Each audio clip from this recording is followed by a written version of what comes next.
여러분 안녕하십니까? 가장 빠른 종합뉴스 뉴스큐 시작합니다. 4.15 총선 지역구 출마자에 대한 공직자 사퇴 시한이 오늘까지입니다. 청와대 출신 인사들의 출마도 이어지면서 야당에선 일부에 대해 선거법 위반 혐의로 고발 조치에 나서기도 한 상황인데요. 잠시 뒤에 윤건영 전 국정기획상황실장을 직접 만나 총선 출마를 포함해서 이야기 나눠보도록 하겠습니다. 미국이 중국산 제품에 대한 첫 관세 폭탄으로 무역전쟁 포문을 연 지 18개월 만이죠.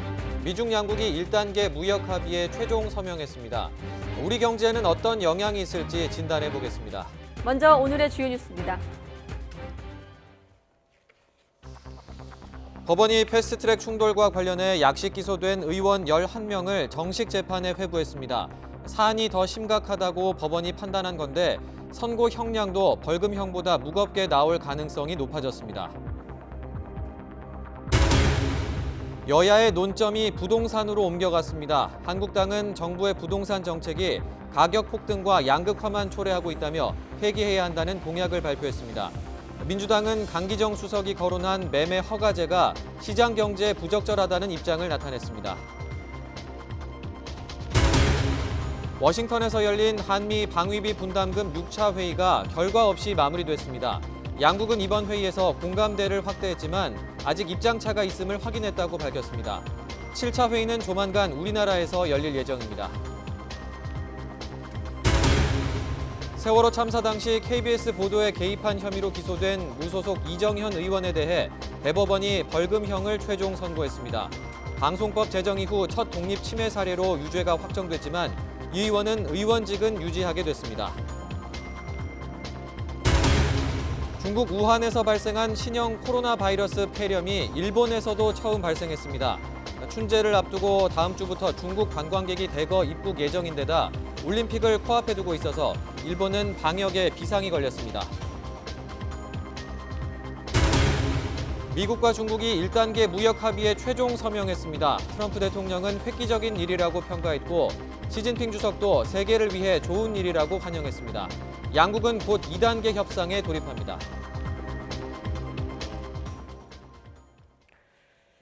네, 자유한국당이 현 정부의 부동산 정책을 비판하며 이를 전면적으로 완화하는 내용의 부동산 총선 공약을 발표했습니다.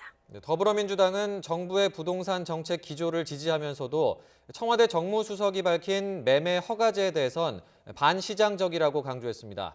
국회 취재기자 연결해서 자세한 내용 들어보겠습니다. 최민기 기자. 네, 국회입니다. 네, 한국당이 어제 총선 공약에 이어서 오늘은 부동산 공약에 관해 발표했는데 내용 정리해 주시죠. 네, 한국당은 오늘 4.15 총선을 겨냥한 부동산 공약을 발표했습니다. 이 골자는 서울 도심과 1기 신도시의 재개발, 재건축 규제를 풀고 이 주택담보대출 제한도 완화해서 주택경제를 활성화한다는 내용입니다. 분양가 상한제 폐지와 공시가격의 완급 조절로 이 세 부담을 줄이고 이번 정부에서 발표한 3기 신도시 건설 정책도 전면 재검토하도록 추진하겠다고 밝혔습니다.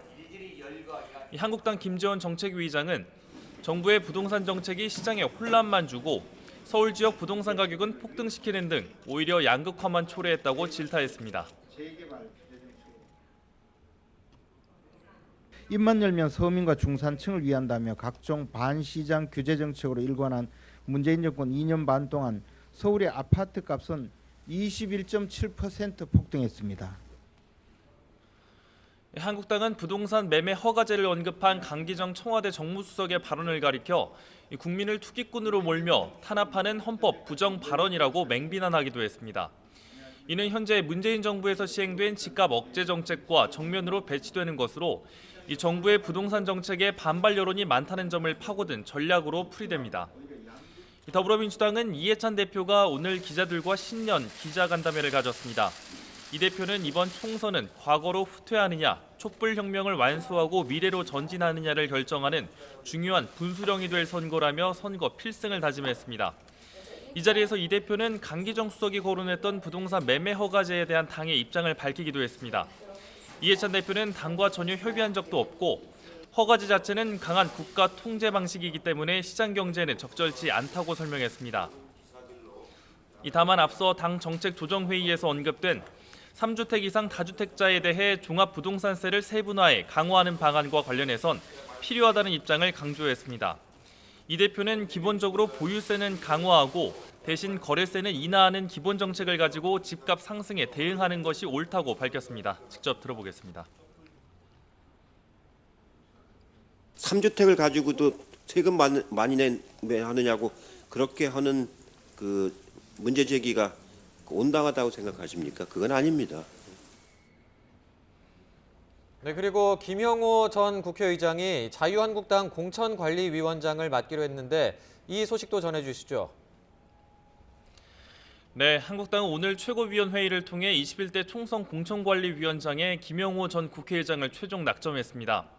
이 부산 영도에서 5선을 지낸 김 전 의장은 한나라당 시절 사무총장과 원내대표 등을 맡았고 현재는 백범 김구선생 기념사업협회 회장을 맡고 있습니다. 이 황교안 대표는 정파에 치우치지 않는 원칙과 소신의 국회를 이끌었다며 개혁적인 마인드를 가진 분이라고 임명 이유를 밝혔습니다.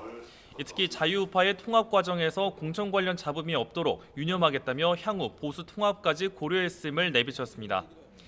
이어 서울시당 신년 인사회에 참석한 황 대표는 이 통합을 위해선 서로 양보하고 다 내려놓을 수 있어야 한다며 다 모인다면 반드시 이길 것이라며 통합의 규모를 거듭 강조했습니다.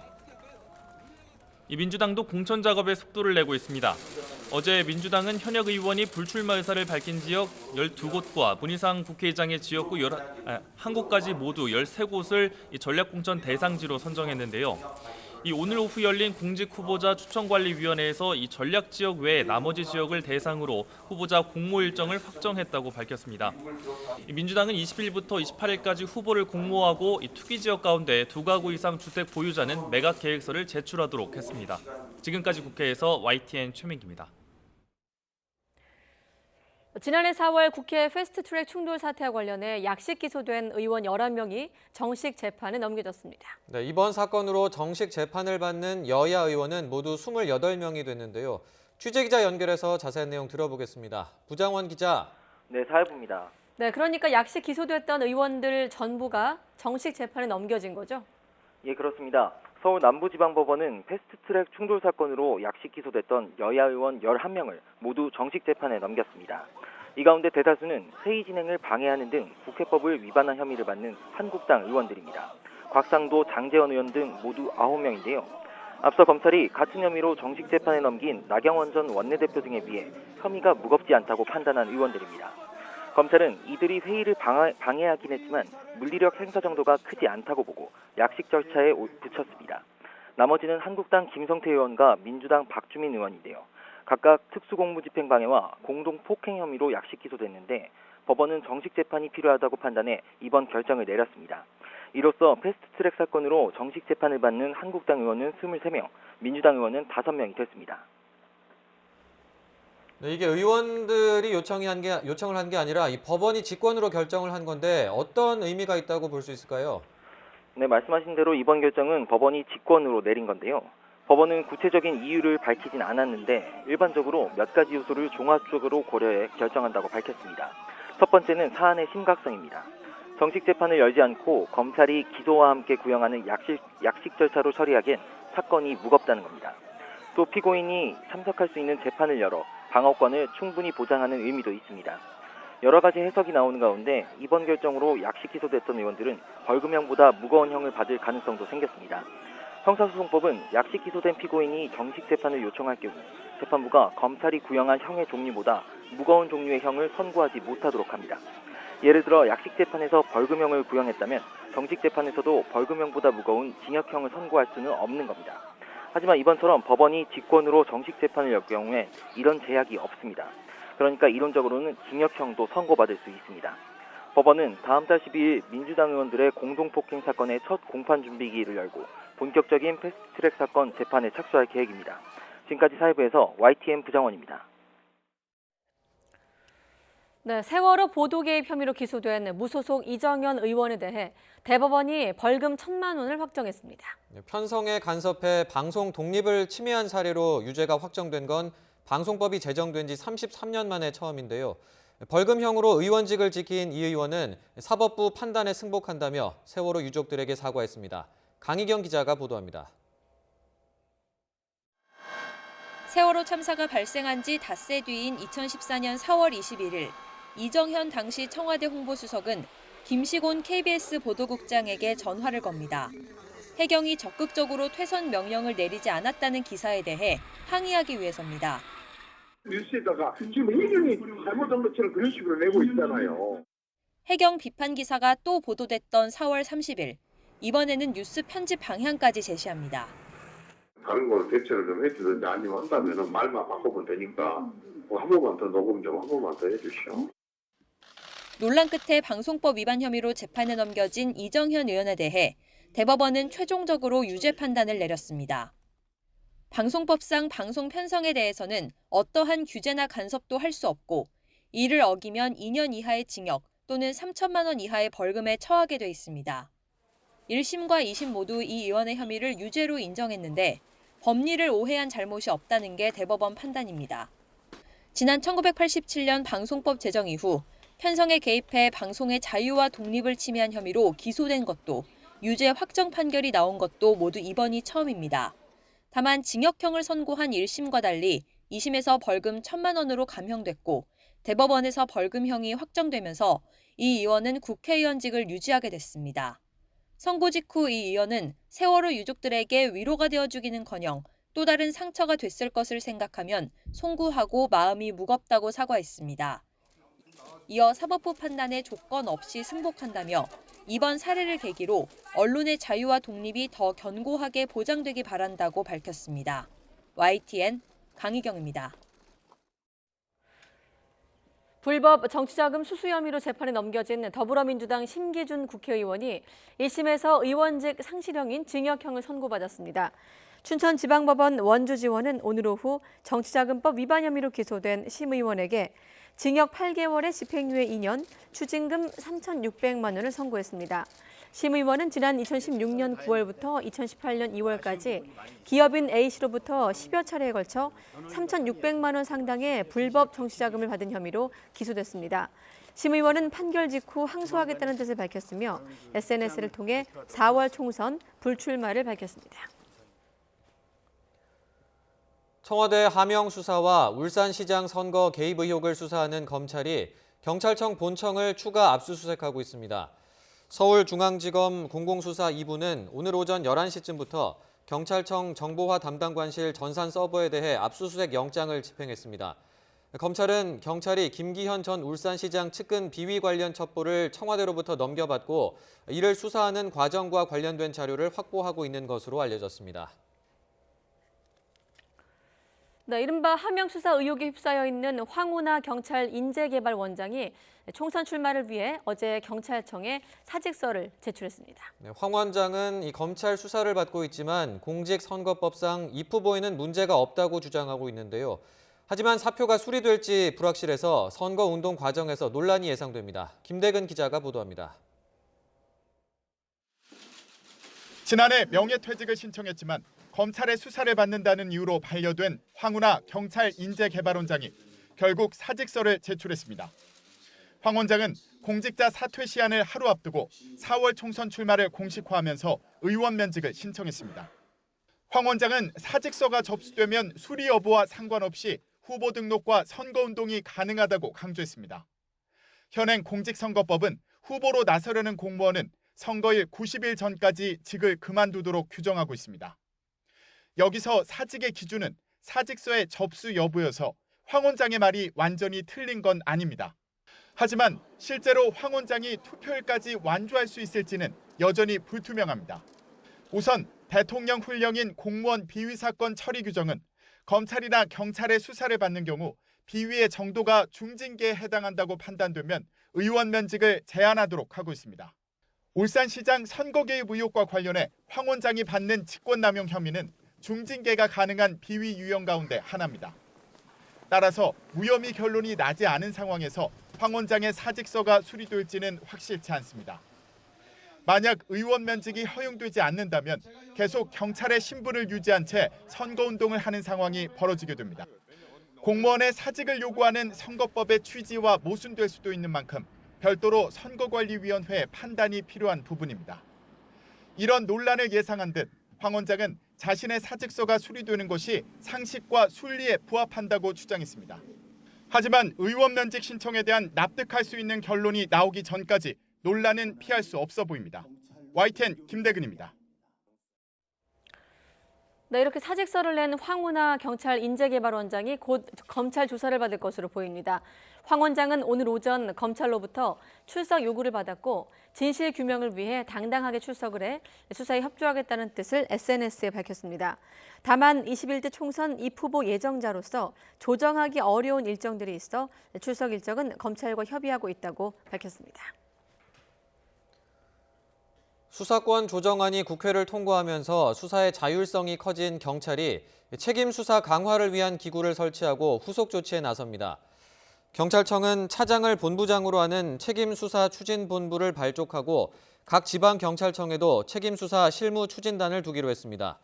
경찰은 이와 함께 시민으로 구성된 경찰사건심사시민위원회를 설치하고 중요 사건 수사의 지도와 조정 업무를 맡는 책임수사 지도관을 신설하는 등 책임성과 공정성을 키우기 위한 조치들을 추진하겠다고 밝혔습니다. 문재인 대통령이 신년사에서 밝혔던 북한 개별 관광 추진과 관련해 한미일 외교장관 회담에서 강경화 장관이 미국 측에 의사를 타진하는 등 정부가 적극 나서고 있습니다. 북핵 문제를 논의하러 미국을 방문한 이도훈 외교부 한반도 평화교섭 본부장도 미국 측과 이야기를 한번 해보겠다고 밝히기도 했습니다. 워싱턴 강태욱 특파원의 보도입니다. 이 본부장은 금강산 관광 등 북한 개별 관광이 유엔 안보리 제재로 금지된 것은 아니라고 말했습니다. 다만 기존에 국제사회가 합의한 제재의 틀을 존중하고 동맹국들과 공조 측면에서 여지를 찾을 필요가 있다는 겁니다. 한미 북핵 수석 대표 협의를 위해 워싱턴을 방문한 기회에 미국과 논의할 계획이라고 밝혔습니다. 여러 가지 공조 측면에서 지금까지 우리가 자제를 하고 또 우리는 우리 내부에서 해결해야 될 문제들이 있기 때문에 그렇게 된 것인데 허심탄회하게 서로 간의 입장을 이야기하고 상대의 이해를 구하는 게 지금 제일 필요하다고 생각합니다. 문 대통령이 신년사를 통해 추진 의사를 내비친 만큼 적극적으로 나서겠다는 의지로 보입니다. 앞서 한미일 외교장관 회담에서도 강경화 장관은 마이크 폼페이오 국무장관에게 같은 뜻을 전달했습니다. 대북 제재와 관련 없는 부분과 예외 인정을 받을 수 있는 사업이 있다며 남북 협력 사업 추진 의지를 밝혔다는 겁니다. 이에 대해 미 국무부는 대북 대응에 있어 한미는 긴밀한 조율에 전념하고 있다면서도 유엔 회원국은 대북 제재 결의를 이행해야 한다고 원론적 입장을 내놨습니다. 존중을 하지 않는다면 그냥 안 해도 되고 협의도 안 해도 되는 문제인데 협의를 하고 하는 것은 기본적으로 기존의 제재태 국제사회가 합의한 제재 틀을 존중하는 내에서 우리가 여지를 찾아보는 그런 식으로 노력이기 때문에 이 본부장은 북미 협상과 관련해서는 한미가 안정적으로 상황을 관리하면서 동시에 대화 모멘텀을 살리는 것이 과제라고 말했습니다. 북미 대화가 교착 상태에 빠진 가운데 우리 정부는 남북관계 진전을 위해 할 수 있는 부분을 적극적으로 하겠다고 밝혔습니다. 개별 관광이 화두가 되고 있는데 미국이 얼마만큼 호응할지 주목됩니다. 워싱턴에서 YTN 강태욱입니다. 네, 그런가 하면 우리나라와 미국이 미국 워싱턴 DC에서 11차 한미 방위비 분담 특별협정 SMA 체결을 위한 6차 회의를 진행했지만 결론을 내지 못했습니다. 정은보 한미 방위비 분담 협상 대사를 비롯해 우리 대표단은 이틀 동안 제임스 드하트 대표가 이끄는 미국 대표단과 회의하면서 공감대를 넓혔지만 입장차도 확인했다고 밝혔습니다. 이번 회의는 10차 협정이 만료된 뒤 공백 상태에서 열린 첫 협상으로 양측은 우리나라에서 열리게 될 7번째 회의 개최 일정을 추후 논의할 계획입니다. 국방부가 한국의 호르무즈 해협 공동방위 참여와 한미 방위비 분담 협상은 별개란 입장을 밝혔습니다. 국방부 최연수 대변인은 오늘 정례 브리핑에서 한국군의 호르무즈 해협 파병 시 미국이 방위비 기여로 인정한다는 내용의 보도와 관련된 질문에 두 건은 별개의 사안으로 알고 있다고 답했습니다. 이어 추가 확인은 해봐야겠지만 현재로서는 별개의 사안이라는 입장을 거듭 확인했습니다. 네, 미국과 중국이 1단계 무역 합의에 최종 서명을 했습니다. 미국이 중국산 제품에 대해서 고율의 관세를 매기며 이른바 무역 전쟁의 포문을 연 지 18개월 만인데요. 구체적인 합의 내용 조승희 기자가 보도합니다. 트럼프 미국 대통령과 류어 중국 부총리가 미중 1단계 무역 합의문에 서명했습니다. 지난 2018년 7월 미국이 중국산 제품에 대한 첫 관세 폭탄으로 무역 전쟁의 포문을 연 지 약 18개월 만입니다. 롤러코스터를 탄 협상 끝에 서명한 1단계 무역 합의문의 주요 내용을 보면 중국은 농산물을 포함해 향후 2년간 2천억 달러, 우리 돈 231조 7천억 원 규모의 미국산 제품을 구매하기로 했습니다. 이에 대해 미국은 지난해 12월 15일부터 부과할 예정이던 중국산 제품 1,600억 달러에 대한 관세를 부과하지 않기로 했습니다.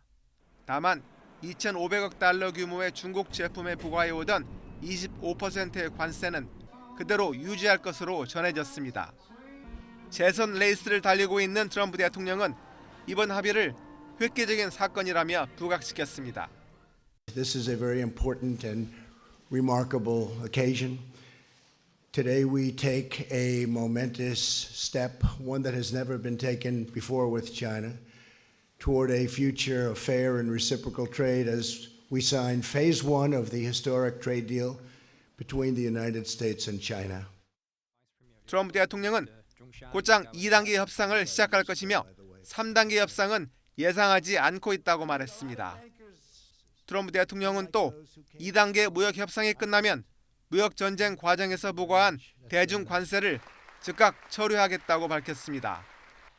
시진핑 중국 국가주석도 트럼프 대통령에게 보낸 서한에서 이번 합의는 세계를 위해 좋은 일이라고 환영했습니다. 그러면서 미국의 지식재산권 보호 강화와 인위적인 위안화 평가절하 중단 등도 약속했습니다. 하지만 핵심 쟁점 가운데 하나였던 중국 당국의 국영기업 등에 대한 보조금 지급 문제는 이번 합의에 포함되지 않은 것으로 전해져 차기 협상의 첫 걸림돌이 될 것으로 보입니다. YTN 조승입니다. 네, 중국 측 협상 대표인 리허 부총리는 1단계 무역 합의로 미국과 중국의 우려가 상당 부분 처리됐다고 밝혔습니다. 중국 관영 신화통신은 설명식을 마친 뒤 리허 부총리가 이번 합의는 경제적으로나 정치적으로나 모두 중요한 것으로 평가했다고 보도했습니다. 또 이번 1단계 합의가 세계 경제의 안정과 발전에 긍정적인 에너지를 불어넣었다고 강조한 것으로 전해졌습니다. 중국 우한에서 잇따르고 있는 폐렴이 지난주 태국에 이어 이번엔 일본에서도 처음으로 확인됐습니다. 다음 주 중국 최대 명절인 춘제를 맞아서 해외로 나가는 중국인이 많을 것으로 보이는데 관련국들이 긴장하고 있습니다. 도쿄에서 황보현 특파원이 보도합니다. 중국 우한에서 확산한 신형 코로나 바이러스에 의한 폐렴 환자가 일본에서도 처음으로 확인됐습니다. 新型コロナウイルスに関連した肺炎の患者の発生が国内で確認されたのは今回が初めてでございます。 이 환자는 중국 국적의 30대 남성으로 친척을 만나기 위해 우한을 방문한 것으로 전해졌습니다. 도쿄 남쪽인 가나가와현에 사는 이 남성은 중국 우한을 방문했을 때인 지난 3일 열이 많이 났고 6일 일본에 귀국했습니다. 귀국 당시 공항에서 검역이 있었지만 이곳에서는 별 반응이 나타나지 않아 그냥 통과한 것으로 드러났습니다. 당일 스스로 병원을 찾아 진료를 받았고 10일부터 입원해서 치료를 받다가 병세가 호전돼 닷새 만에 퇴원했습니다. 일본 국립감염증연구소는 이 남성의 검체에서 우한에서 확인된 신형 코로나 바이러스와 같은 바이러스가 검출됐다고 밝혔습니다. 이 남성은 후생노동성 조사에서 이번 폐렴의 진원지로 지목되고 있는 우한의 수산시장에는 들르지 않았다고 말했습니다. 이에 따라 후생노동성은 이 남성이 우한 현지에서 폐렴 환자와 접촉했을 가능성이 큰 것으로 보고 전파 경로를 조사하고 있습니다. 일본 정부는 총리실 위기관리센터를 중심으로 관련 정보 수집과 경계를 강화하고 있습니다. 国際的な情報収集や検疫の着実な実施、万全の体制で行っていく。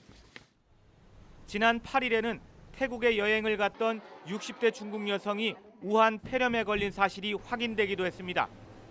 중국 당국이 신형 코로나 바이러스의 사람 간 전파 가능성을 배제할 수 없다고 밝힌 가운데 다음 주 춘제 연휴를 맞아 수백만 명의 중국인들이 해외로 나갈 것으로 보여 관련국들이 방역 대책에 고심하고 있습니다. 도쿄에서 YTN 황보현입니다. 우리 선장과 선원이 탄 선박 2척이 인도네시아 해군에 납포돼 우리 국민 13명이 억류 중인 사실이 뒤늦게 알려졌습니다. 외교부는 지난 10월 9일 DL 릴리호, 이번 달 9일에는 CH 벨라호가 인도네시아 빈탄섬 북동쪽 해상에서 영해 침범 혐의로 납포됐다고 확인했습니다. DL 릴리호는 파나마 국적의 LPG 수송선으로 우리 국민 9명이 타고 있고 우리 국적 화물선인 CH 벨라호에는 우리 국민 4명이 타고 있는 것으로 밝혀졌습니다. 사실상 억류자를 방치한 것 아니냐는 지적에 외교부는 선사 측이 자체적으로 해결을 추진할 계획이라며 외교부의 공식적인 대응을 자제해달라고 요청해 와서 선원 안전을 확인한 후에 적극적인 영사 조력 제공을 자제했다고 밝혔습니다. 재외공관과 외교부의 운영 실태 감사에서 33건의 위법, 부당 사항이 확인됐습니다. 감사원 감사 결과 주미 한국대사관 행정직원 A씨는 대사관의 의료보험 관리 계좌 보관금 2만 9천여 달러를 빼돌려서 자녀 사교육비나 크루즈 여행 경비 등으로 사용한 것으로 드러났습니다. 감사원은 또 주미 한국대사관과 주 프랑스 한국대사관이 비밀 문서 관리를 소홀히 해서 승인받지 않은 직원들이 문서를 열람하거나 첨부 파일을 다운로드한 사실도 적발했습니다. 트럼프 대통령은 북한 문제와 관련해 시진핑 주석과 긴밀히 협력하겠다고 밝혔습니다. 1단계 무역 합의로 미중 갈등을 일단락 지은 뒤에 북미 협상 진전을 위해 중국의 적극적인 역할을 촉구한 것으로 보입니다. 김희준 기자가 보도합니다. 미국과 중국의 1단계 무역 합의 서명식장. 트럼프 대통령은 시진핑 주석이 매우 좋은 친구라며 중국이 북한 문제를 크게 돕고 있다고 추켜 세웠습니다. They have been very, very helpful with respect to Kim Jong-un, who has great respect for President Xi.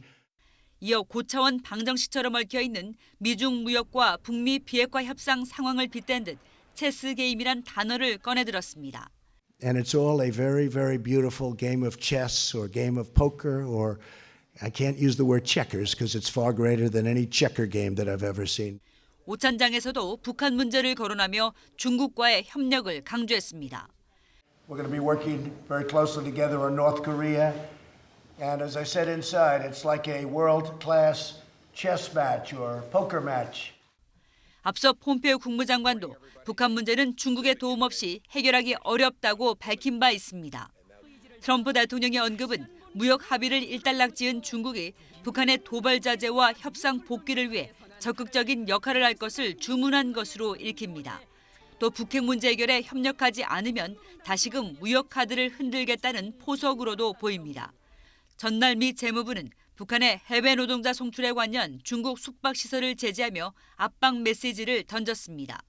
북한의 대화 재개를 제안한 사실을 공개한 미국, 중국의 대북 제재 공조를 단단히 하며 꼼짝 않는 북한을 움직여보라고 촉구하는 모양새입니다. YTN 김희준입니다. 네, 사생활이 담긴 문자 메시지 유출로 논란의 중심에 서 있는 배우 조진모 씨가 문자 속에 등장한 여성들에게 사죄했습니다. 그러면서도 여성의 신체 사진을 몰래 촬영해 유포하는 이 부도덕한 짓을 저지르진 않았다고 강조했습니다. 김선희 기자가 보도합니다. 배우 조진모 씨가 최근 문자 메시지 파문과 관련해 피해 여성들에게 사과했습니다. 조 씨는 법률 대리인을 통해 이번 일로 숨조차 쉴 수 없는 하루하루를 보내고 있다며 모든 분께 죄송하다고 말했습니다. 조 씨는 2달 전쯤 범죄자 해커들이 불법 취득한 개인정보로 자신과 가족, 동료 연예인까지 협박해 극심한 공포를 느꼈다고 밝혔습니다. 여권과 주민등록증, 운전면허증 사진을 비롯해 휴대전화에 저장된 동료 연예인의 개인정보까지 보내며 정신이 혼미할 만큼 몰아붙였다고 주장했습니다. 해커들의 협박에 굴복하면 계속 괴롭힐 것 같아 응하지 않았는데 결국 주변 사람과 문자에 언급된 여성들에게 큰 피해를 주게 됐다고 말했습니다. 하지만 결단코 이성의 신체 사진을 몰래 촬영해 유포하는 부도덕한 짓을 저지르지 않았다고 해명했습니다. 법률 대리인 측은 조 씨의 휴대전화를 해킹한 뒤 협박한 범행 주체에 대해 형사 고소했다고 밝혔습니다. 또 문자를 일부 조작해 인터넷에 올린 최초 유포자와 이를 재가공해 배포한 사람, 주 씨를 범죄자로 단정해 명예를 훼손한 사람들도 고소할 예정입니다. 주진모 씨의 사과에도 대중의 반응은 싸늘합니다. 누리꾼들은 단체 대화방에서 여성을 모욕하고 성적 대상화했다는 의혹은 해킹 범죄와 별개로 명백하게 밝혀져야 한다고 목소리를 높였습니다. YTN 김선입니다.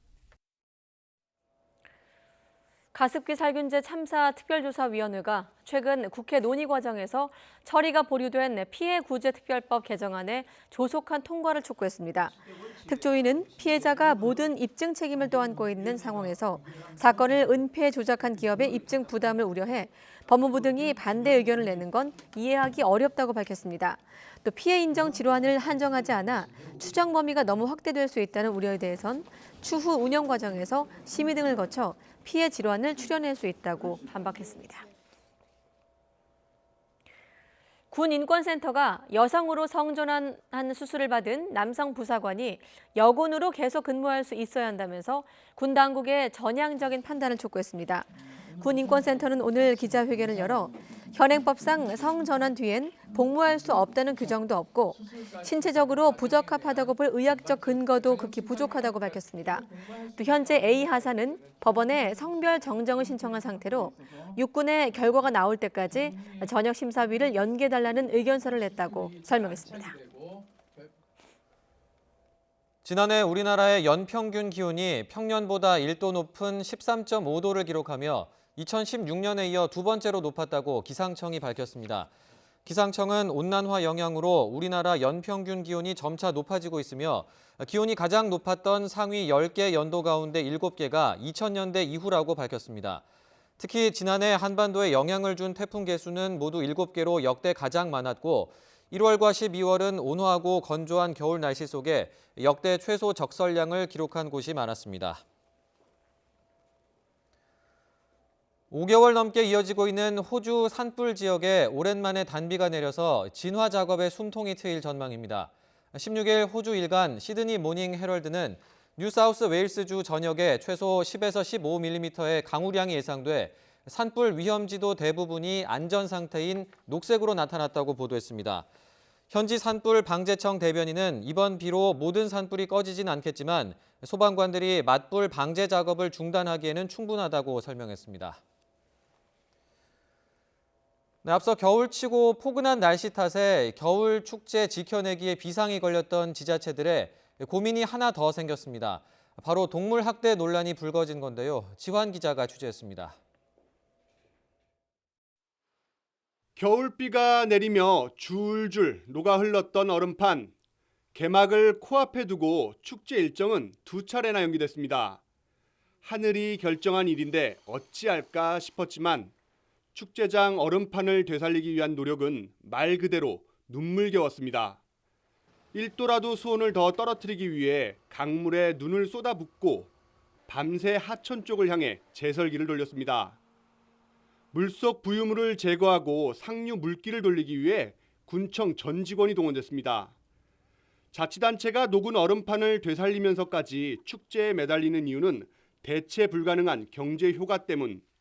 민통선 접경지이자 군사지역으로 경제개발이나 관광산업에 한계가 있는 화천군의 경우 산천어 축제가 열리는 3주간 찾는 사람이 100만 명을 훌쩍 넘습니다. 화천군 전체 인구의 수십 배에 이르는데 경제 유발 효과는 1년 예산의 3분의 1인 1,000억 원을 넘는 것으로 추산됩니다.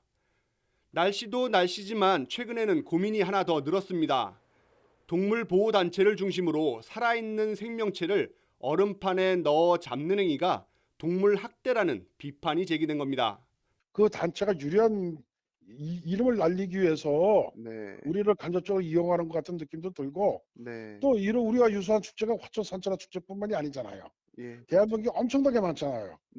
거기에 대해서 유독 산천어 축제나 그런 거는 점점 따뜻해지는 겨울, 여기에 동물 학대 논란까지. 눈과 얼음, 유사한 물고기 잡이만으로는 더는 버티기 어렵다는 위기감 속에 겨울 축제를 준비하는 자치단체마다 고민이 깊어지고 있습니다. YTN 지환입니다. 이른바 전주 얼굴 없는 천사의 성금 6천여만 원을 훔쳐 붙잡힌 절도범들이 구속 상태로 재판에 넘겨졌습니다. 전주지방검찰청은 36살 A씨와 35살 B씨를 특수절도 혐의로 구속 기소했다고 밝혔습니다. A씨 등은 지난달 30일 전주시 노송동 주민센터 뒤편에 얼굴 없는 천사가 두고 간 기부금 6천여만 원을 훔쳐 달아났다가 경찰에 붙잡혔습니다. 이국종 교수에게 욕설을 퍼붓는 녹취록이 공개돼 논란을 빚고 있는 유희석 아주대 의료원장에게 아주대 의대 교수회가 즉각 사임을 요구했습니다. 교수회는 오늘 오전 병원 의료진 등에게 보낸 이메일 성명에서 언어폭력은 사건의 동기나 이면의 갈등과 상관없이 해서는 안 될 행동이라며 유 의료원장의 즉각적인 퇴진을 촉구했습니다. 또 직장 내 괴롭힘을 막아야 할 최고 경영자가 가해 당사자라는 점, 그리고 교직원의 노력과 이국종 교수의 기여로 쌓은 병원의 평판을 추락시킨 점을 들며 이국종 교수를 비롯한 전체 교수에게 사과도 요구했습니다. 네, 문재인 대통령은 국회에서 오랜 기다림 끝에 통과된 데이터 4법이 미래 산업을 발전시켜 나갈 기반이 될 거라며 인공지능 1등 국가로 혁신적 포용국가 시대를 앞당기겠다고 강조했습니다. 문 대통령은 대전 대덕연구단지 내 한국전자통신연구원에서 열린 과학기술정보통신부와 방송통신위원회 새 업무보고에서 이같이 밝혔습니다. 문 대통령은 신기술이나 신산업도 궁극적으로 삶의 질 향상을 위한 거라며 취약계층의 삶에 힘이 되고 교육 격차도 해소하는 사람 중심 4차 산업혁명을 이루자고 강조했습니다. 네, 대통령은 또 이 방송통신위원회 업무보고에서 가짜뉴스에 대한 대응을 강조하기도 했습니다. 불법 유해 정보에서 국민을 지켜야 한다고 당부한 건데 이어서 들어보시죠. 방송의 공적 책임은 아무리 강조해도 지나치지 않습니다. 미디어와 채널이 다양해지면서 정보 양도 엄청나게 빠르게 늘고 있습니다.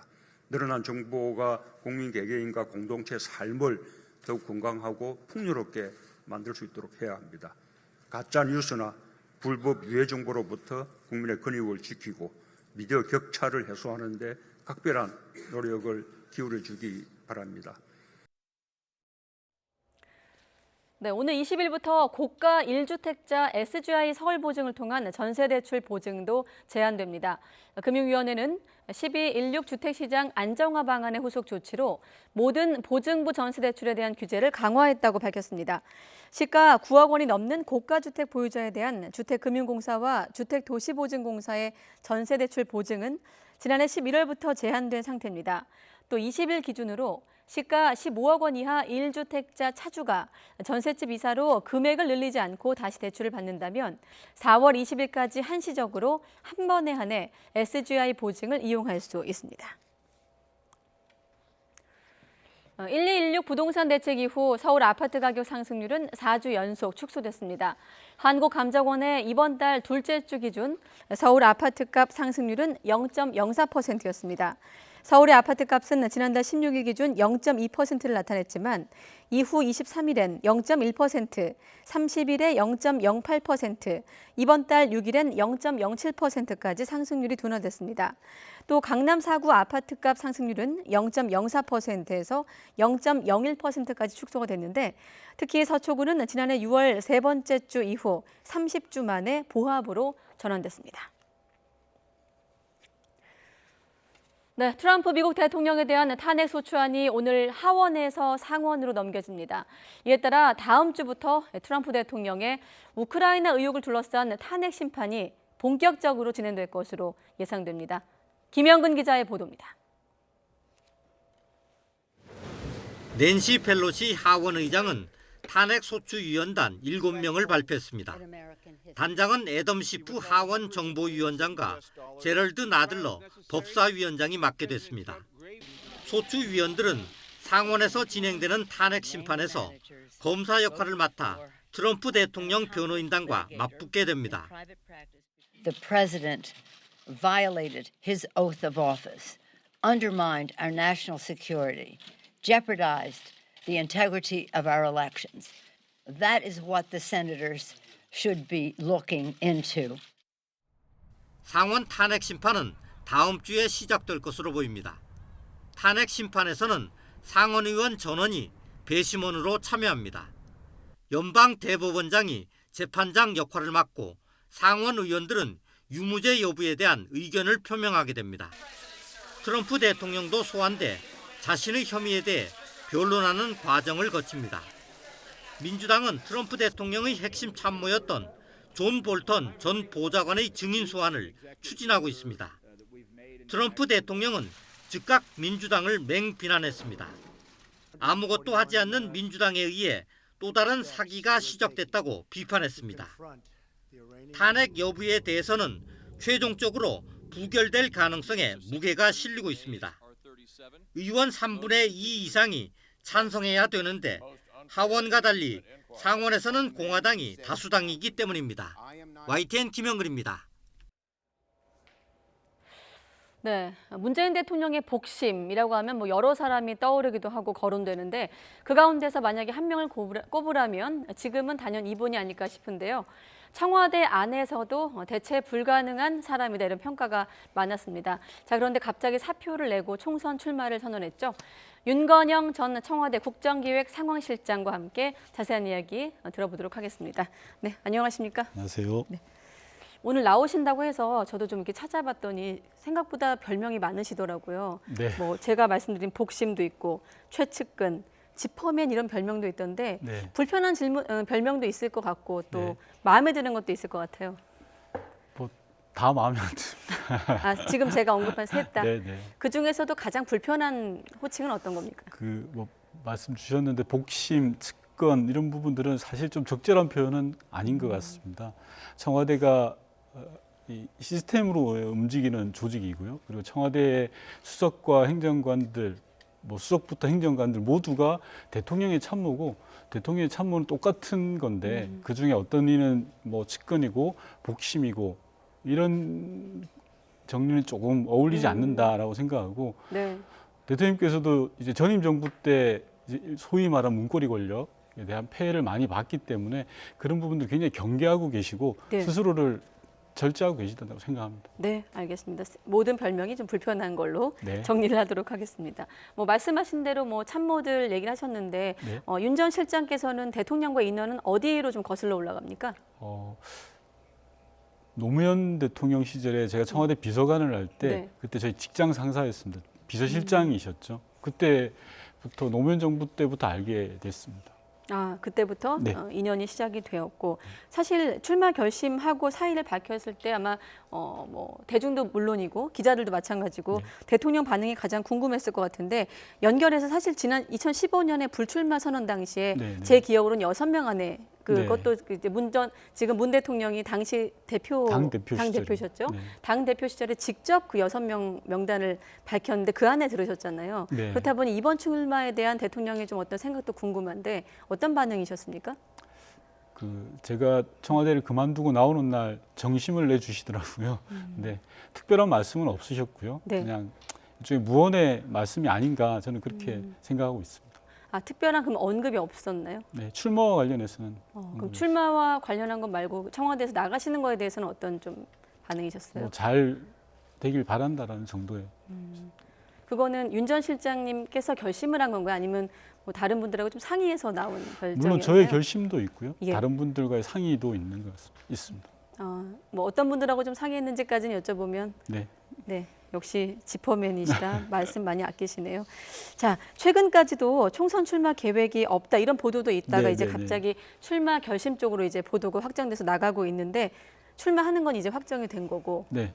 또 일각에선 언론을 통해 보도가 된 내용입니다만은 그 청와대 관련 검찰 수사 때문에 좀 나서게 됐다 이렇게 보도도 되는데 정확한 결심의 좀 배경 직접 길게 좀 설명해 주시죠.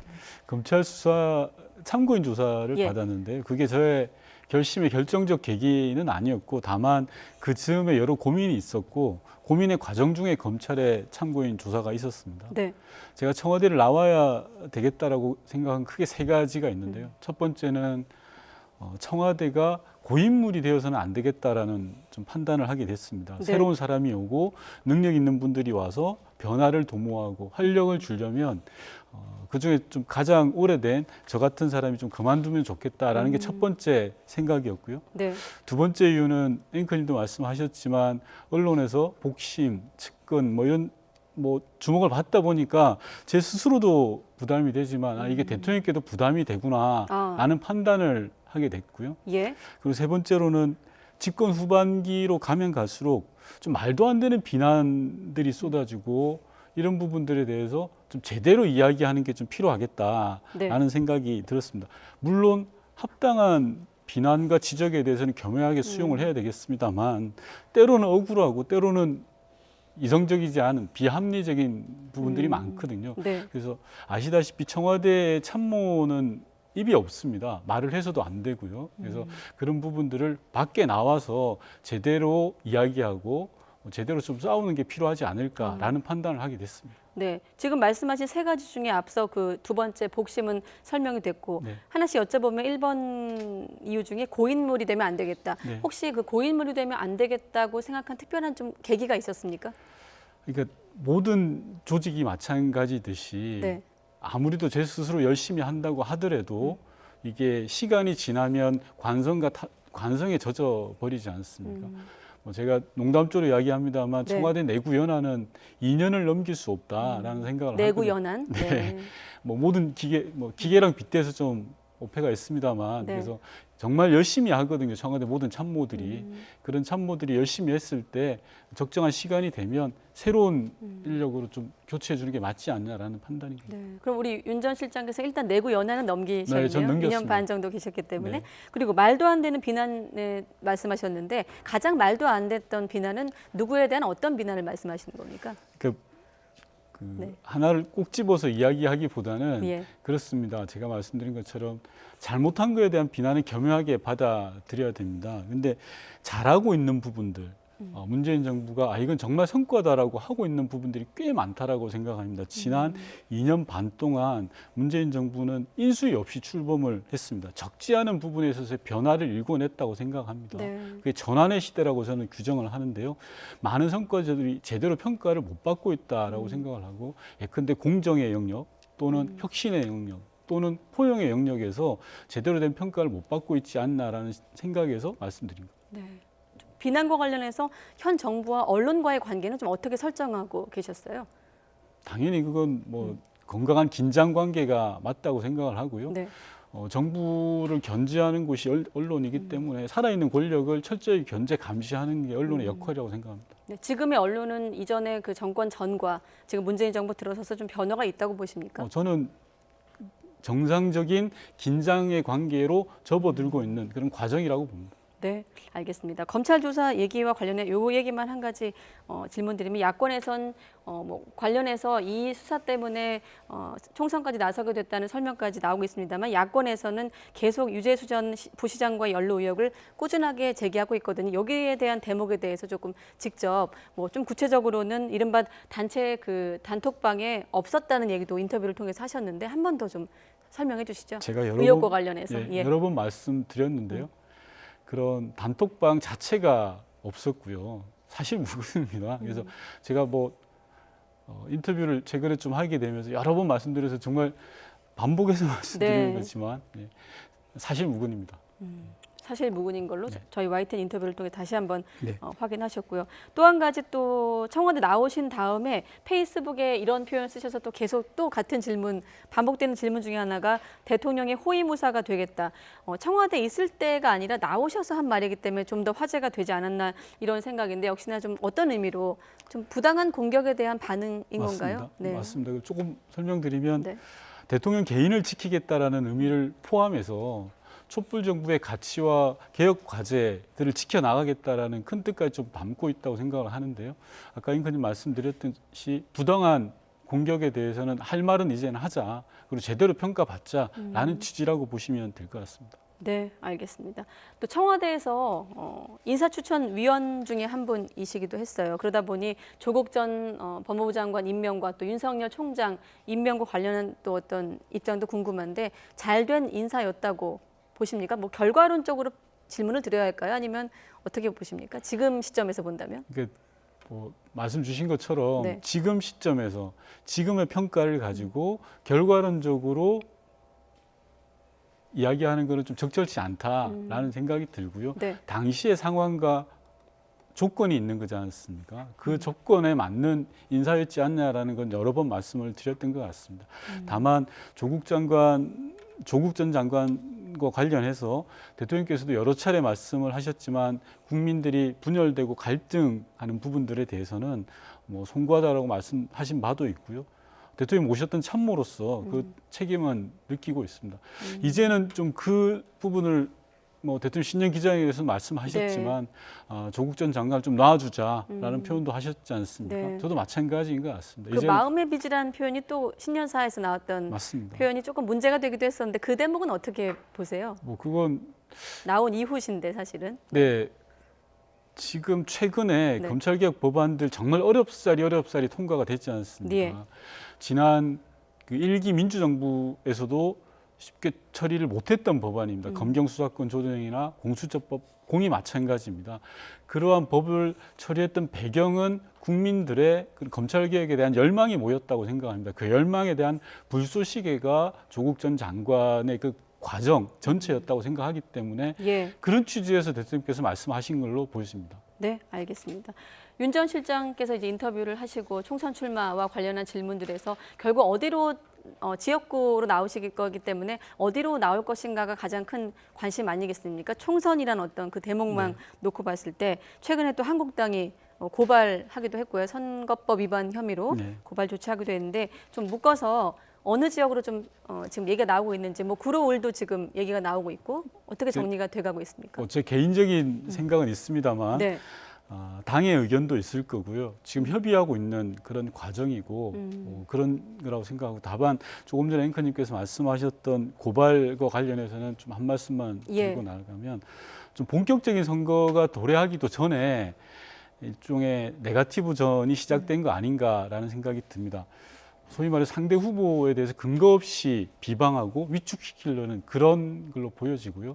오늘 아침 언론을 보니까 이런 표현하기 그렇습니다만 자유한국당을 자유고발당으로까지도 이야기를 했습니다. 고발이 너무 많습니다. 예컨대 검찰 인사를 가지고 법무부 장관을 고발했고요. 예산안 처리를 야당이 막았음에도 불구하고 기재부 공무원들을 고발을 했습니다. 정치의 무능력을 고발을 통해서 해소하려고 하는 그런 거 아닌가라는 좀 안타까운 마음이 듭니다. 그럼 네거티브다 이렇게 보시는 건가요? 네. 한국당의 네거티브다 이렇게 보시고 네. 한국당의 어떤 그런 행보와 상관없이 어쨌든 현재 청와대 출신 인사들이 대거 이제 참모진들이 총선에 나서면서 이른바 청와대 프리미엄 얘기가 당내에서 나오고 있거든요. 네. 좀 총괄적으로 그 부분에 대한 좀 생각은 어떠세요? 청와대 프리미엄 있어서는 안 된다고 생각합니다. 그건 단호히 배격해야 되는 거고요. 제가 좀 말씀드리는 건 이번 총선의 성격이 어떤 거냐라고 말씀드리고 싶은 건데 이번 총선은 촛불의 완성이다라고 생각합니다. 촛불의 완성을 이루기 위해서는 진보개혁 세력이 원내 과반을 확보하는 게 매우 중요하다. 그렇다면 청와대를 비롯해서 학계, 시민사회 모든 전문 영역에서 훌륭하신 분들이 많이 나와 주셔야 됩니다. 이른바 총동원을 해야 된다고 생각을 합니다. 그런 차원에서 청와대에서 몇 명이 나오느냐라는 그런 숫자는 중요하지 않다고 생각합니다. 다만 중요한 건 공정해야 되는 겁니다. 그래서 민주당의 경우에는 1년 전부터 공천 룰을 만들었습니다. 공정한 룰을 가지고 있습니다. 공정한 룰에 따라서 국민과 당원들로부터 평가받으면 될 일이라고 생각하고요. 청와대 출신이라 그래서 어떠한 특혜도 있어서는 안 된다고 생각합니다. 네, 알겠습니다. 사실 윤 전 실장께서 청와대 계실 때 각종 사건, 사고부터 외교 안보까지 다루는 일을 맡으셨고 또 듣기로는 워낙에 그런 어떤 공개적인 석상이 잘 안 나오지만 판문점에 가면 윤 전 실장을 볼 수 있다 할 정도로 대북 관계 관련해서는 많이 노출이 되고 그만큼 또 많은 좀 기억에 남는 일들이 많을 것 같은데 가장 기억에 남는 2년 반 동안 남북 관계 또 한반도 상황 관련해서 어떤 지점입니까? 작년에 6월 29일부터 6월 30일까지 1박 2일 동안 630 흔히 말해서 남북미 판문점 회동이 있었습니다. 그게 가장 기억에 많이 남습니다. 역사적인 순간이었는데요. 분단의 현장인 판문점에서 남북미 세계국 정상이 모여서 손을 맞잡았습니다. 굉장히 인상적이었고 그 실무를 준비했던 사람으로서 뿌듯함과 벅찬 감동이 있었습니다. 거기서 저 분위기, 지금도 화면에 실장님 옆으로 나오고 있습니다만 그 분위기가 지금까지 이어지지 못한 가장 큰 이유는 어디에 있다고 보십니까? 여러 이유가 있는데요. 예. 저는 그렇게 생각합니다. 한반도 비핵화를 위해서는 북미 관계가 우선돼야 된다고 생각합니다. 즉 북미 관계가 앞바퀴라고 생각을 하고요. 남북 관계는 뒷바퀴라고 생각합니다. 북미 관계가 잘 되었을 때 남북 관계가 뒤따라가는 선순환 구조라고 생각을 하는데요. 잘 아시다시피 2017년에는 북미가 말폭탄을 쏘면서 굉장히 긴장이 고조됐습니다. 네. 즉 앞바퀴의 긴장이 고조가 됐던 거죠. 근데 2018년에는 세 차례 남북 정상회담을 비롯해서 뒷바퀴의 힘으로 한반도 비핵화를 끌어왔습니다. 네. 2019년에는 하노이 정상회담이라든지 판문점 지금 보고 계신 판문점 남북미 회동 등을 통해서 자 이제 북미 관계가 잘 될 거야라는 기대를 갖게 했습니다. 즉 앞바퀴의 힘으로 한반도 비핵화를 끌고 갈 거야라는 기대를 저희가 가졌던 게 사실입니다. 그러나 그 기대가 수포로 돌아가면서 지금같이 좀 대단히 어려운 상황이 처했다는 생각이 들고요. 지금 상황은 다시금 2018년 즉 뒷바퀴 남북이 다시 동력을 만들어내서 끌고 가야 되는 상황이다. 즉 한반도 비핵화를 끌고 가야 되는 상황이다. 이렇게 판단하고 있습니다. 남북이 네. 끌고 가야 되는 상황이다라고 말씀하셨지만 연초에 또 북한은 외무성 담화를 통해서 이런 얘기했습니다.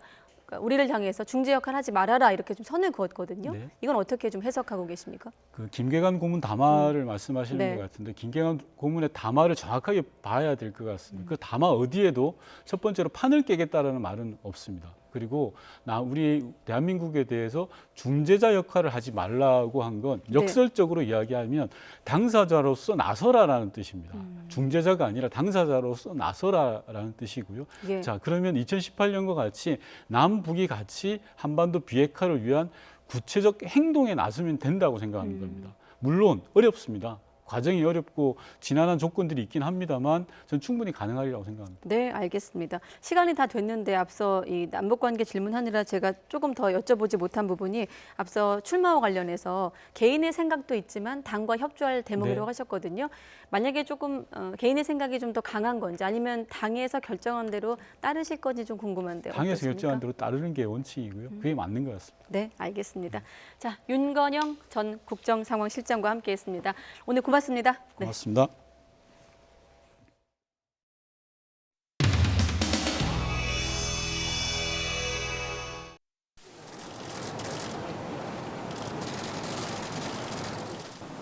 이낙연 총리가 아닌데 뭐 사진을 찍어. 이낙연 총리가 오늘 또 오시는 것들 맞죠?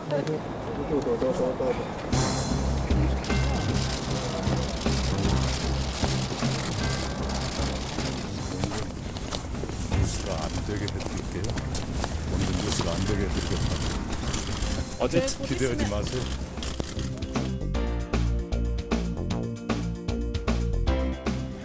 이 전 총리께서 생각했을 때 이번 선거에서 좀 어려운 점이 있다고 개인적이라도 생각을 말씀하실 수 있습니다. 모든 선거는 다 어려움이 있죠. 평론가들이 많이 날마다 얘기를 하고 있잖아요.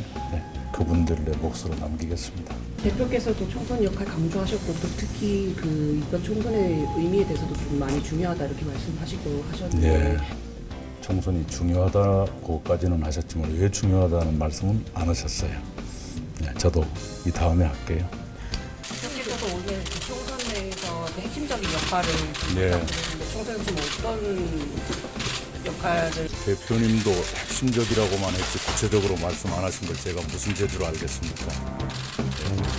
생각하시는 역할은 그럼 좀 어떻게 되시죠? 그러니까 그것이 당에서 나한테 어떤 책임을 질까 하는 궁금하다는 뜻이지 내가 생각한다 처지가 아니라고 말씀드렸잖아요. 그렇죠?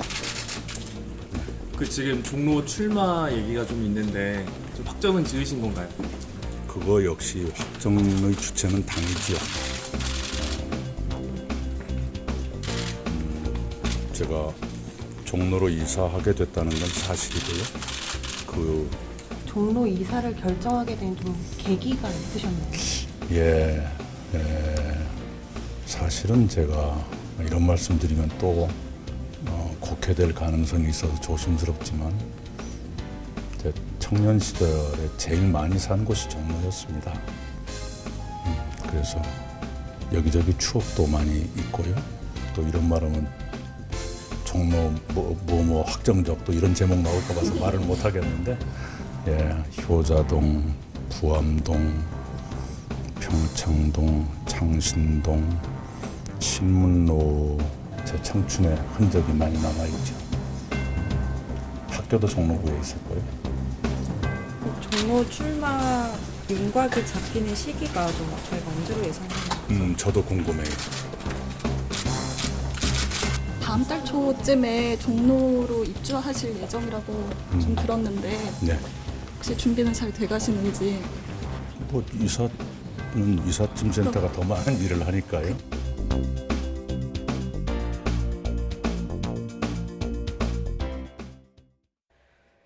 문재인 대통령이 과학기술부와 방송통신위원회를 시작으로 새해 첫 업무보고를 받았습니다. 문 대통령은 오늘 업무보고의 마무리 발언을 정세균 총리에게 맡기기도 했는데 책임 총리 역할에 힘을 실어준 것으로 풀이됩니다. 김도원 기자입니다. 문재인 대통령 집권 후반기를 맞아 2년 5개월 만에 전 부처를 대상으로 한 신년 업무보고가 시작됐습니다. 첫 순서는 과학기술정보통신부와 방송통신위원회로 정세균 국무총리도 동행했습니다.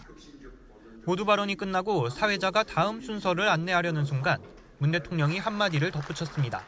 이렇게 모두 인사는 제가 하지만 마무리 이 말씀은 총리님께서 해주실 겁니다. 앞으로 모든 부처 업무 보고를 그런 방식으로 진행하고자 합니다. 잘 부탁드립니다.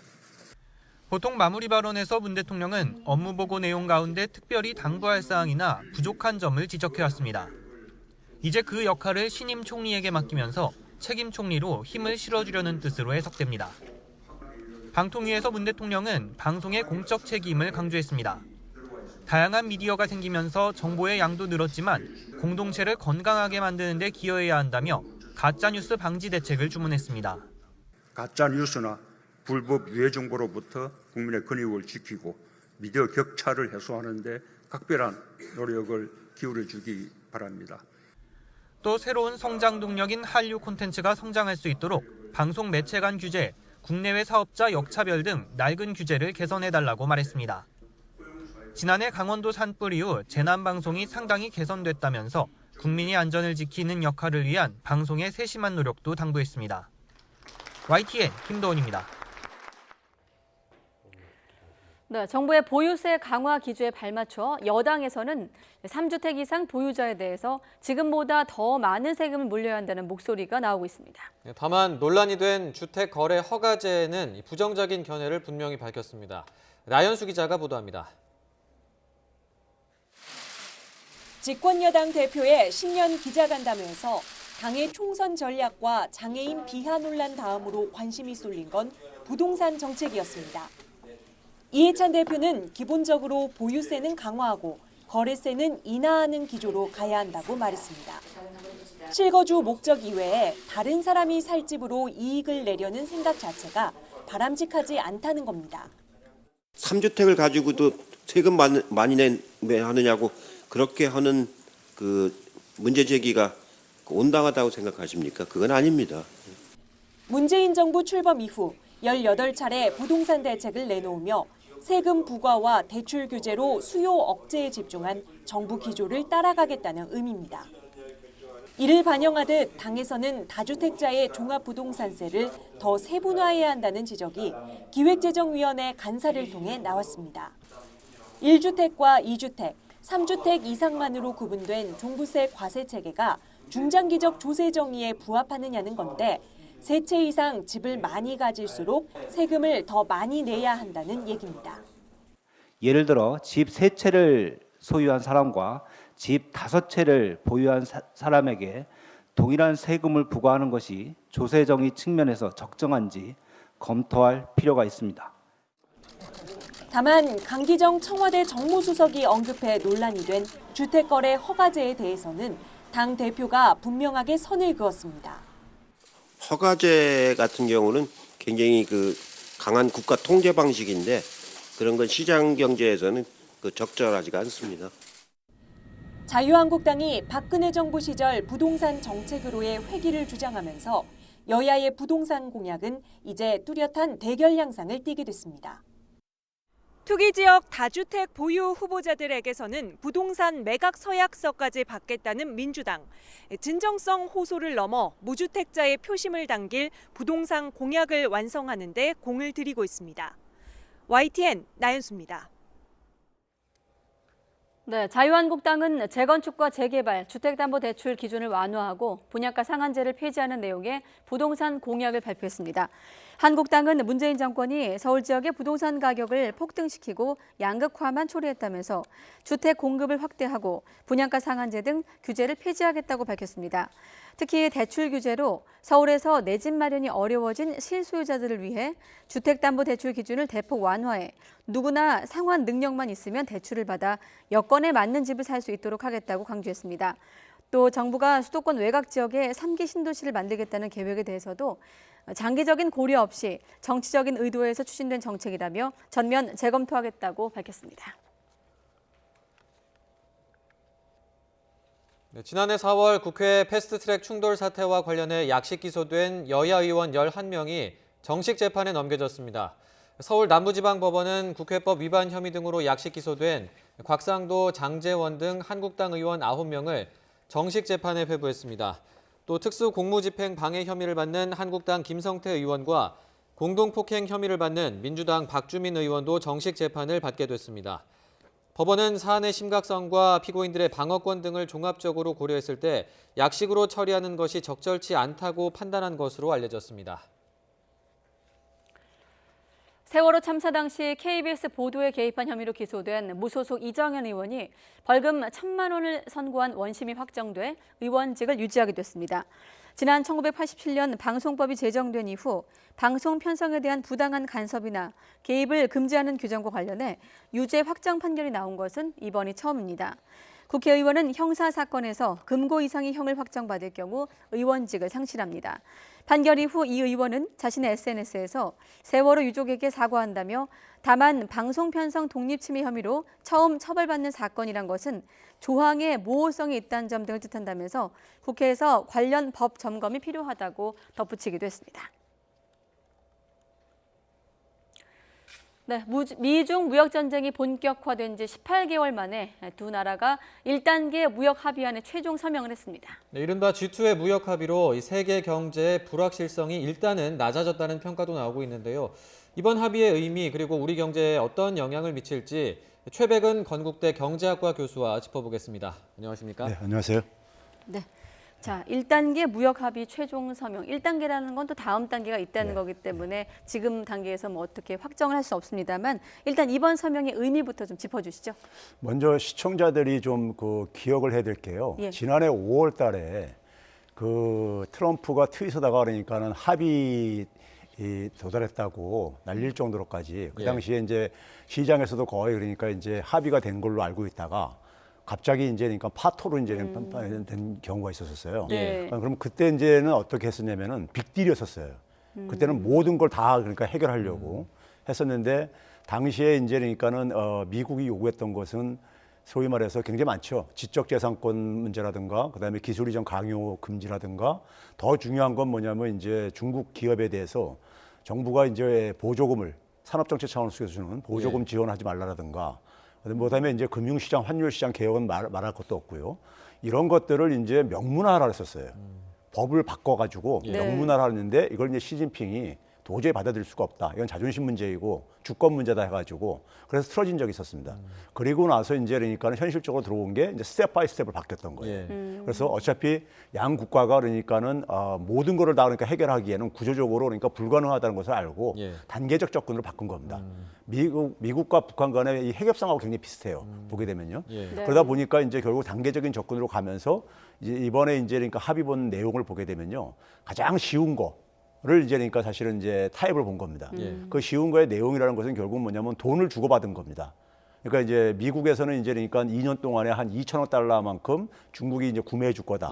거기에 이제 농산물 320억 달러도 포함되어 있는 거고요. 그러니까 이제 트럼프 입장 속에서는 자신의 지지 기반이 이제 농업지대다 보니까 거기 이제 선물도 필요했으니까. 준비된 자료도 있거든요. 관련해 가지고. 네. 그리고 이제 그리고 이제 중국 입장에서도 상당히 돈을 얻은 게 있어요. 그러니까 이제 관세 이제 지난해 그 12월 중순에 추가 관세 이제 그러니까는 그 보복하는 것을 이걸 일단 보류했죠. 그리고 이제 기존의 관세 부과하던 거 1,200억 달러에 대해서 15% 관세 부과하던 걸 7.5%로 절반으로 줄여줬죠. 요 금액이요. 한 30억 달러 됩니다. 그러니까 농산물 320억 달러고 요거 맞불한 거고요. 그다음에 이제 중국이 또 하나 얻은 게 환율 조작국에서 이제 그러니까는 벗어났잖아요.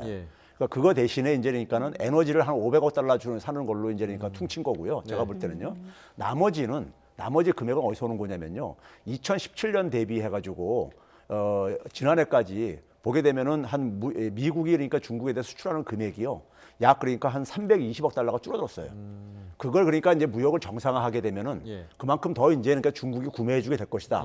이제 이걸 이제 그러니까는 그 메꿔준 거기 때문에 그런 점에서는 서로가 뭐 주고받을 것 주고받으면서 해결이 가능한 것뿐만 한 것이고요. 나머지 이제 그러니까 뭐 지적재산권이라든가 뭐 기술 이전 강요 이런 것은 명문화도 안 했고. 그러니까 그건 노력하겠다 이렇게 했기 때문에 이건 지켜봐야 되는 상황이고요. 그렇군요. 그래서 일단은 올해 이제 그러니까 대통령 선거까지는 이 상황으로 어쨌든 간에 좀 이제 갈 가능성이 높고요. 대통령 선거 끝나고 어떻게 결과가 나오냐에 따라서 이제 그러니까 후속 이제 협상이 이제 진행이 될 것 같습니다. 주고받으면서 11월 대선까지 좀 유지를 하겠다 이런 건데 굳이 이번에 이제 누가 좀 더 이득을 받느냐 이런 걸 따지자면 어느 쪽이 좀 더 뭐 이득을 봤다고 보세요? 그러니까 트럼프 미국에서는 미국의 승리다 이렇게 얘기를 하거든요. 그러니까 일단 외형적으로 볼 때는 금액에 있어서 미국이 그러니까 돈을 얻어낸 것은 2천억 달러 그러니까 2년 동안에 1년에 1,000억 달러씩 사주기로 했다. 이 금액이 이제 그거하고 중국이 얻어간 것은 관세만 보게 되면요. 한 뭐 저기 330억 달러. 요 정도에 1년에 그러니까요. 그러니까 이제 이 금액으로 볼 때는 미국이 이제 더 이제 그러니까는 이겼다 이렇게 이제 얘기할 수 있는데 내용으로 들어가다 보면은 환율 조작국 이제 면제해주고요. 거기서 이제 그러니까 면제해주고요. 그리고 이제 어쨌든 시간을 버는 거거든요. 중국 입장 속에서는요. 시간이 가면 갈수록 우리가 미국한테 그 대응할 수 있는 여력이 더 생긴다 이렇게 보고 있기 때문에 시간 벌기 작전으로 자꾸만 나가고 있거든요. 근데 이제 미국 입장 속에서는 더 크기 전에 중국이 더 추격하기 전에 그러니까 어떤 제압을 시켜야 되는데 일단 중국한테 시간을 준 거죠. 그런 점에서 이제 눈에 안 보이는 것들은 그러니까 중국이 얻어간 거고요. 눈에 보이는 거는 이제 미국이 챙긴 겁니다. 그렇군요.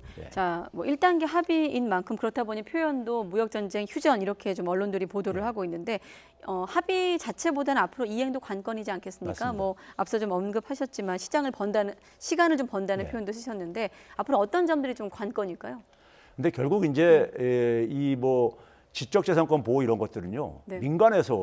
민간을 사실 그러니까 정부가 우리 사회도 굉장히 지적재산권 보호 문제가 굉장히 가잖아요. 근데 그거를 뭐 개인들이 그러니까 막 이제 그러니까 지적재산권을 남용하는 이런 것들을 정부가 다 가긴 사실 쉽지가 않다고요. 그렇죠? 그렇기 때문에 굉장히 교묘하게 그러니까 진행이 될 가능성이 있을 거고 그러면 결국 또 이제 불협화음이 생깁니다. 결국 미국 입장 속에서는 중국 정부가 그러니까 제대로 안 하고 있다 이렇게 할 것이고 중국 정부에서는 우리는 할 만큼 한다. 그러다 보니까 이제 이걸 가지고 이게 이제 결국은 갈등이 어쨌든 씨앗으로 일이 남을 수밖에 없는 것이고요. 그다음에 이제 더 핵심적인 것은요 이겁니다. 중국이 지금 그러니까 제조 2025라는 2025년까지 원천 기술에서 그러니까는 거의 그러니까 미국 다음까지 추격하겠다 이걸 전략을 세우고 있는데 이걸 지금 미국은 지금 허용을 않겠다는 거예요. 그래서 이제 중국의 이제 국유 기업들에 대해서 그러니까 산업 보조금을 주는 거, 정부 보조금을 육성을 하기 위해서요. 이걸 하지 말라는 건데 중국은 이건 절대 양보할 수 없다고 보는 거예요. 왜냐하면 자기들이 어차피 그러니까 이걸 양보하게 되면 영원한 2등 국가로 살아야 되기 때문에 그래서 이 문제를 결국은 이제 그러니까 2단계 협상에서 남겨놨는데 이건 사실 쉽지가 않습니다. 구조적으로요. 지금 말씀하신 것들이 이제 2단계 협상의 쟁점들이 될 건데 쉽지 않아 보인다 이렇게 말씀해 주셨고 어쨌든 근데 이번에 1단계 합의는 했으니까 그동안 이게 워낙 미중 간의 무역 갈등이 뭐 세계 경제도 영향을 미칠 정도로 여파가 컸었는데 이번에 어쨌든 약간 뭐 일단락을 지으면서 이게 일단은 긍정적으로 봐야 되는 측면이 있는 거죠. 맞습니다. 올해는 어쨌든 간에 그동안에 미중 어쨌든 간에 이 무역 전쟁이 상당히 대표적인 불확실성이 있었거든요.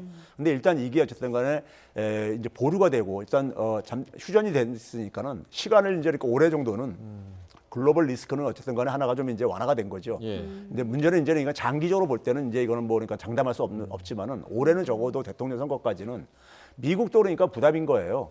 중국도 부담이지만은 경제 부담이지만 미국도 부담이고 트럼프 입장 속에서는 어쨌든 간에 경제를 잘 어쨌든 간에 살려야지만이 또 그다음에 농민들한테 어쨌든 간에 뭔가 보너스도 줘야 되고 그러다 보니까 이게 휴전을 한 거거든요.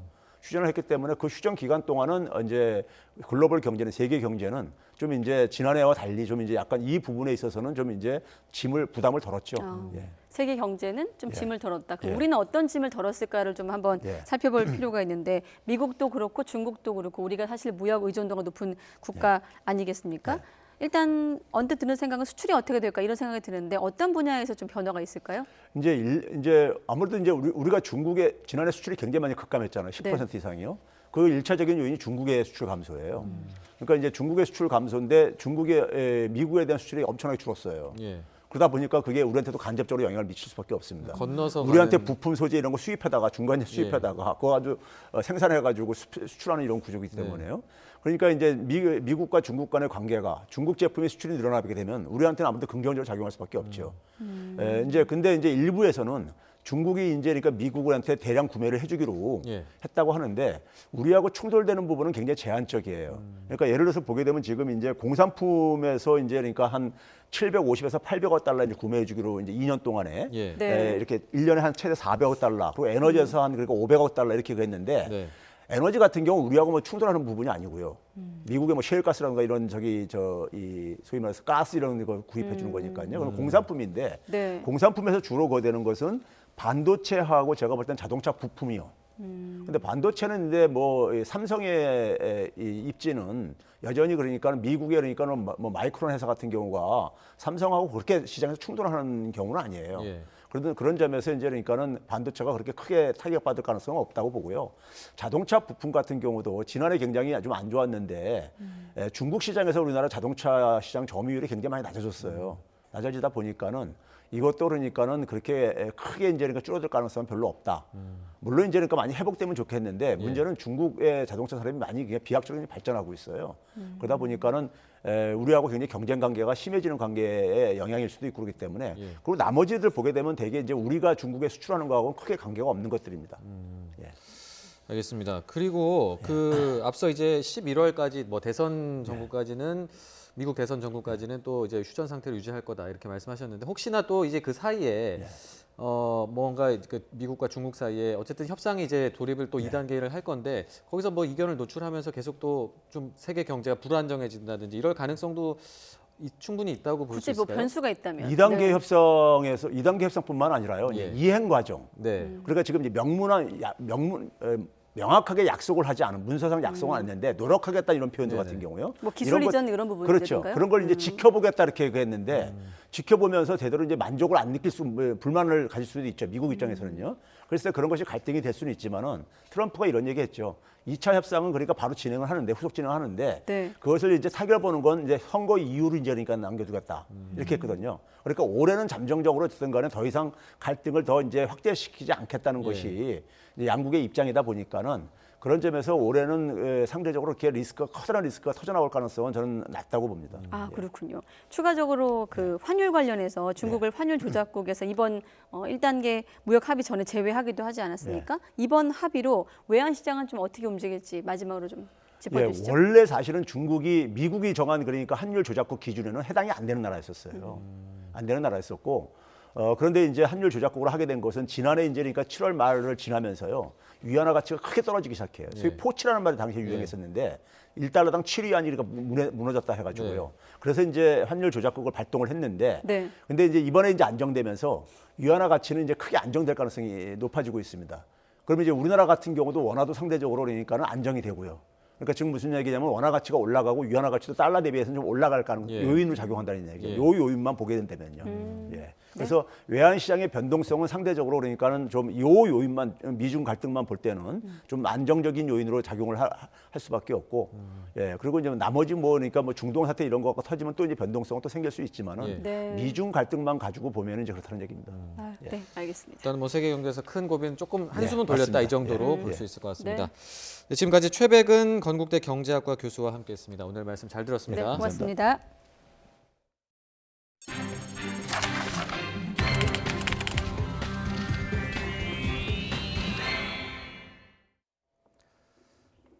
성폭행 혐의를 받는 가수 김건모 씨가 어제 경찰 조사에서 당시 배트맨 티셔츠를 입고 있지 않았다는 사실을 입증할 영상과 함께 각종 증거를 제출한 것으로 확인됐습니다.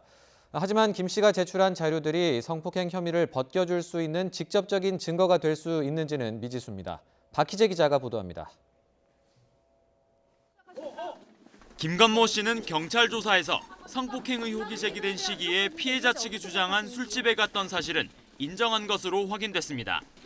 경찰이 김 씨의 차량 운행 동선이 저장된 GPS 기록까지 압수해간 상황에서 업소 방문 사실을 다투는 것은 실효성이 없다는 판단으로 보입니다.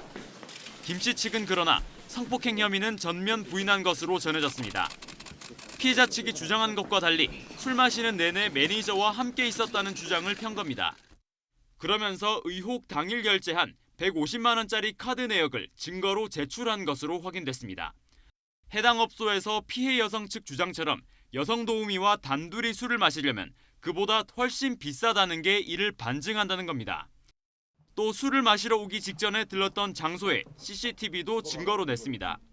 피해자가 배트맨 티셔츠를 입었다고 주장했지만 다른 옷을 입고 있는 CCTV 화면은 피해자 측 주장이 거짓임을 입증한다는 논리를 편 겁니다. 처음 이 문제를 제기하고 말씀하신 분들과 그분들의 말씀과 다른 여러 자료들을 제출을 했습니다. 경찰은 일단 김 씨 측이 제출한 증거들이 성폭행 무혐의를 직접 입증하기는 어렵다는 입장인 것으로 전해졌습니다. 성매매가 아닌 폭행을 당했다는 주장이고 배트맨 티셔츠를 입지 않았다는 CCTV도 술집에서 찍힌 건 아니기 때문입니다. 또 피해자 진술이 상당히 일관성이 있어 추가적인 조사가 필요하다는 입장이어서 김건모 씨가 추가로 소환될 가능성도 있어 보입니다. YTN 박희재입니다. 사생활이 담긴 문자 메시지 유출로 논란의 중심에 선 배우 주진모 씨가 문자 속에 등장한 여성들에게 사죄했습니다. 주진모 씨는 여성의 신체 사진을 몰래 촬영해서 유포하는 부도덕한 짓을 저지르지는 않았다고 강조했습니다. 김선희 기자가 보도합니다. 배우 주진모 씨가 최근 문자 메시지 파문과 관련해 피해 여성들에게 사과했습니다. 주 씨는 법률 대리인을 통해 이번 일로 숨조차 쉴 수 없는 하루하루를 보내고 있다며 모든 분께 죄송하다고 말했습니다. 주 씨는 2달 전쯤 범죄자 해커들이 불법 취득한 개인정보로 자신과 가족, 동료 연예인까지 협박해 극심한 공포를 느꼈다고 밝혔습니다. 여권과 주민등록증, 운전면허증 사진을 비롯해 휴대전화에 저장된 동료 연예인의 개인정보까지 보내며 정신이 혼미할 만큼 몰아붙였다고 주장했습니다. 해커들의 협박에 굴복하면 계속 괴롭힐 것 같아 응하지 않았는데 결국 주변 사람과 문자에 언급된 여성들에게 큰 피해를 주게 됐다고 말했습니다. 하지만 결단코 이성의 신체 사진을 몰래 촬영해 유포하는 부도덕한 짓을 저지르지 않았다고 해명했습니다. 법률 대리인 측은 주 씨의 휴대전화를 해킹한 뒤 협박한 범행 주체에 대해 형사 고소했다고 밝혔습니다. 또 문자를 일부 조작해 인터넷에 올린 최초 유포자와 이를 재가공해 배포한 사람, 주 씨를 범죄자로 단정해 명예를 훼손한 사람들도 고소할 예정입니다. 주진모 씨의 사과에도 대중의 반응은 싸늘합니다. 누리꾼들은 단체 대화방에서 여성을 모욕하고 성적 대상화했다는 의혹은 해킹 범죄와 별개로 명백하게 밝혀져야 한다고 목소리를 높였습니다. YTN 김선입니다. 여직원을 성추행한 혐의로 기소된 호식이 2마리 치킨의 최호식 전 회장이 2심에서도 징역 1년에 징역형의 집행유예를 선고받았습니다. 항소심 재판부는 피해자의 진술이 일관되고 당시 회사 내 지위와 나이 차이 등을 고려하면 최 전 회장이 충분한 위력을 행사한 점도 인정된다고 설명했습니다. 최 전 회장 측은 선고 이후 YTN 취재진과 만나 재판부가 수차례 번복된 피해자의 진술 등을 토대로 판단했다며 판결문을 검토한 뒤에 상고할 방침이라고 밝혔습니다. 올 하반기부터 지상파 방송사에 중간 광고가 도입될 전망입니다.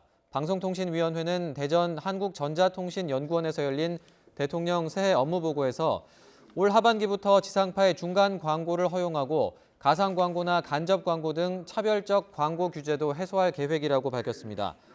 방통위는 또 올해 재허가나 재승인 심사를 앞둔 지상파나 종편, 보도 PP를 법과 원칙에 따라 엄격하게 심사하고 특히 공영방송의 사장이나 이사를 선임할 때 국민 의견 청취 제도를 도입하는 등 국민 참여를 보장하기로 했습니다.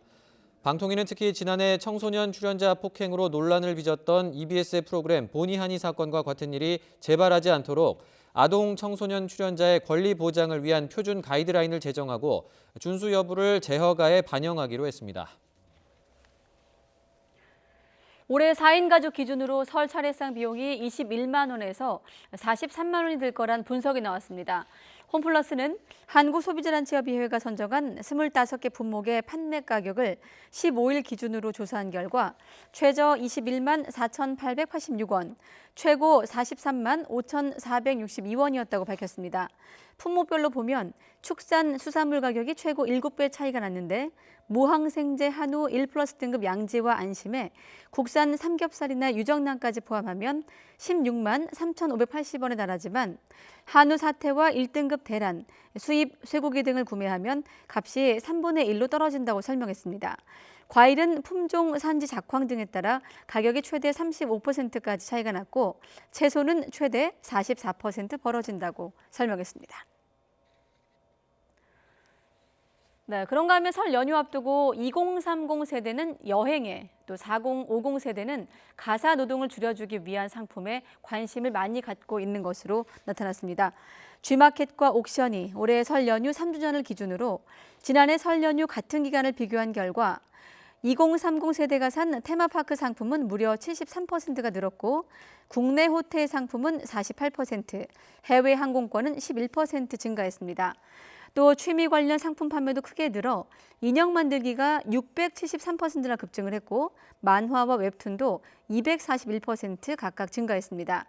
반면 4050 세대에서는 편리함과 프리미엄을 합친 말인 이른바 편리미엄 가전제품 판매량이 늘었는데 음식물 처리기가 705%나 증가를 했고 식기세척기가 633%, 또 로봇 청소기는 125%, 의류건조기 499% 각각 증가하기도 했습니다. 네, 가습기 살균제 참사 피해 구제의 범위를 넓히기 위한 특별법 개정안의 국회 처리가 무산될 위기에 처해 있습니다. 여야 합의로 소관상임위원회까지 통과했는데 정부 부처들이 기업 부담이 우려스럽다면서 반대 의견을 냈기 때문입니다. 피해자와 특별조사위원회는 정부의 친기업적 태도를 성토했습니다. 차유정 기자가 취재했습니다.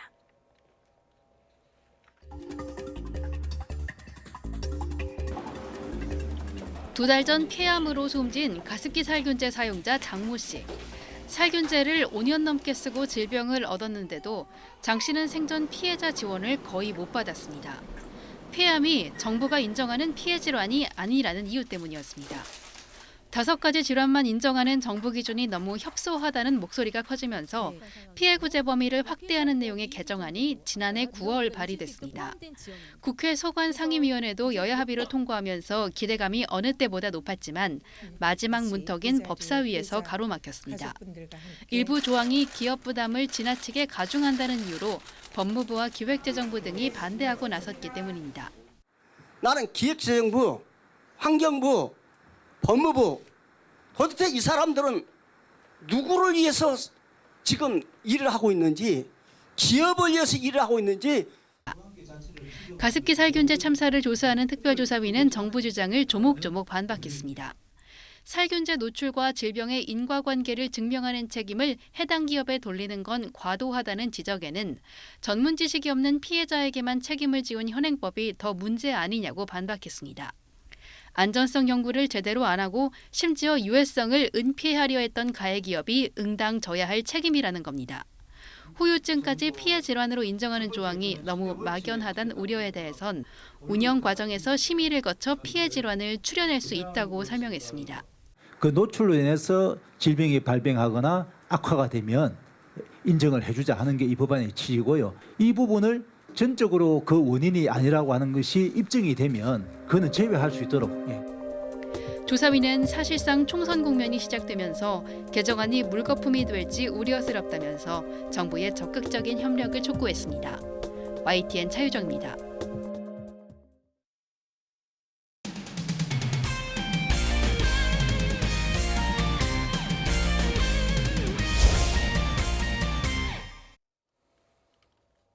프로야구 비활동 기간인 1월, 정상급 선수들은 대부분 따뜻한 해외에서 개인 훈련을 하는데요. 비시즌의 보직은 육아라고 외치며 국내에서 구슬땀을 흘리는 국내 최고의 투수가 있습니다. 소문난 애처가이자 새 아이의 아빠, 기아 양현종 선수를 허재원 기자가 만났습니다. 지금 6살, 4살, 3살이요. 전 세계 모든 아빠들은 정말 대단하고 존경스럽다고 생각하고. 프로야구 비활동 기간인 12월과 1월. 한창 부상 부위를 치료하고 컨디션을 끌어올리느라 분주한 시간이지만 양현종에게는 매년 겨울 더 중요한 일이 있습니다. 가족들하고 뭐 놀이동산도 가고 항상 뭐 아이들과 함께 보내려고 뭐 겨울만큼은 정말 뭐 야구 선수가 아닌 아빠로서 좀 최선을 다하려고 하는데. 먼저 메이저리거의 꿈을 이룬 절친 김광현과도 요즘은 오로지 육아 얘기로 꽃을 피웁니다. 요즘은 뭐 둘 다 아빠다 보니까 뭐 야구 얘기는 거의 안 하는 것 같아요. 항상 정말 육아에 대한 그런 얘기나 이런 걸 많이 하지. 양현종에게 올 한 해는 어느 때보다 중요합니다. 지난해 포스트 시즌 진출에 실패한 기아의 도약을 이끌어야 하는 것은 물론 여름에는 대표팀 에이스로 도쿄올림픽 금메달에 도전합니다. 올 시즌을 마치면 자유계약 선수 자격을 획득해 메이저리그 진출이 유력합니다. 한 번쯤은 그런 큰 무대에 도전해보고 싶은 마음이고요. 뭐 가장 큰 거는 여러 가지 평균 구속이나 이런 걸 좀 많이 올려야 저도 더 좋은 평가를 받을 수 있을 거라 생각하기 때문에. 가족과 함께하는 시간을 통해 내일의 힘을 충전한다는 양현종. 기아의 재도약과 올림픽 금메달, 메이저리그 진출까지 이어지는 3가지 목표를 향해 2020년을 힘차게 시작했습니다. YTN 허정원입니다. 마라톤 풀코스를 2시간 안에 완주하는 건 육상계에서 인류의 한계라고 여겼는데요. 지난해 케냐의 킵초게 선수가 2시간의 벽을 깼는데 당시 이 선수가 신었던 첨단 소재의 신발을 두고 이른바 기술 도핑 논란이 일고 있습니다. 영국 매체 데일리 텔레그래프는 세계 육상연맹이 특정 스포츠 브랜드가 개발한 이 마라톤화의 규제 여부를 논의한다고 보도했는데요. 이 논란은 세계 마라톤 1인자로 꼽히는 케냐의 킵초게 선수가 최첨단 마라톤화를 신고 인류 사상 최초로 마라톤 풀코스를 2시간 이내에 완주하면서 불거졌습니다. 킵초게는 지난해 10월 오스트리아 빈에서 마라톤 풀코스를 1시간 59분 40초에 완주했는데요. 당시 경기는 기록 단축에 초점을 맞춘 이벤트 경기였고 페이스메이커를 동원하는 등 세계 육상연맹의 규정도 따르지 않아서 공식 기록으로 인정받지는 못했습니다. 무엇보다 당시 킵초게가 신었던 마라톤화는 미국의 한 대형 스포츠 회사가 손본 맞춤형 신발이었는데요. 발 뒤꿈치 부분에 스프링과 같은 역할을 하는 탄소 섬유로 만든 판이 있어서 마라톤 선수의 뛰는 힘을 높여주는 효과가 있는 것으로 알려졌습니다. 그렇다 보니 일각에서는 이 마라톤화가 킵초게의 능력을 일시적으로 키워준 이른바 기술 도핑이 아니냐는 지적도 일고 있는데요. 공정한 결과였다는 시각과 마라톤화 기술에 적절한 규제가 필요하다는 시각이 엇갈리는 가운데 과연 첨단 기술의 역할이 어디까지일지에 대한 논란은 현재 진행형입니다.